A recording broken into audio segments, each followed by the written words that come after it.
Bonsoir et bienvenue à tous. Départ imminent, il ne reste que quelques heures avant le départ du pape en Turquie. Le Saint-Père s'envole ce vendredi pour 3 jours de visite dans un pays à large majorité musulmane.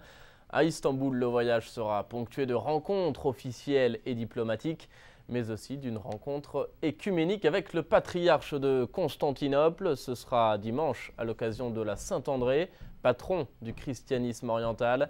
Le pape donc marchera sur les traces de ses prédécesseurs, Benoît XVI, Jean-Paul II, Paul VI. La Turquie semble donc être une étape incontournable pour un pape, comme nous l'explique le père Ambrosio. Il était invité sur le plateau de nos confrères de KTO. Absolument, c'est un voyage incontournable et même parmi les premiers voyages d'un pape, c'était le premier, je crois, le premier voyage pour Benoît XVI et pour pape François, on peut dire que c'est parmi les premiers voyages et un voyage important parce qu'il s'agit, comme vous venez de dire, d'un pays à majorité musulmane, mais avec un reste de chrétienté donc locale et latine. Donc c'est devenu vraiment un voyage fondamental dans le parcours d'un pape.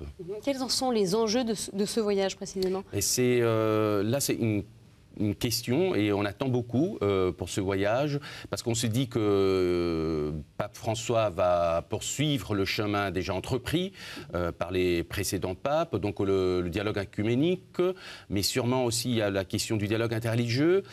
À une époque où la région est enflammée par des conflits internes et extérieurs aux communautés, aux différentes communautés. Donc je crois que pape François va vraiment concentrer ses efforts sur le dialogue écuménique ainsi que le dialogue interreligieux au sens de la paix dans la région. Alors vous allez d'ailleurs suivre ce voyage, vous retournerez en Turquie à la fin de la semaine. Quel est le climat général dans le pays à la veille de cette visite? Parlez-nous un petit peu de la Turquie que vous connaissez bien. La Turquie est en pleine transformation. C'est un pays qui est en train de bouger beaucoup depuis déjà une dizaine d'années, au niveau politique, social, économique. Donc le voyage du pape vraiment se situe dans une conjoncture très importante pour la Turquie. C'est une Turquie qui était au seuil, je dirais, qui était au seuil de l'Union européenne. Et là, c'est une Turquie profondément changée depuis quelques années. Le pape va rencontrer le nouveau président de la République, élu directement par Erdogan, élu directement par le peuple, donc au mois d'août dernier. Dans son nouveau palais, et il sera question des relations avec les voisins, les pays voisins, et des bonnes relations avec les chrétiens. Donc on attend beaucoup sur le plan politique, mais aussi pour les communautés chrétiennes. Et sachez que le voyage du pape en Turquie est à suivre sur Ciel et Lumière. La programmation complète et le détail du voyage sont en ligne sur notre site internet.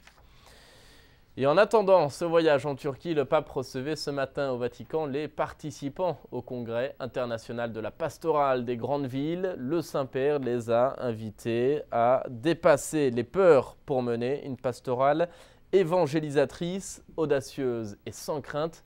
Je vous propose d'écouter un résumé de son discours. Ne nous laissons pas paralyser par la peur, a lancé ce matin le pape dans son allocution aux membres du congrès de la pastorale des grandes villes.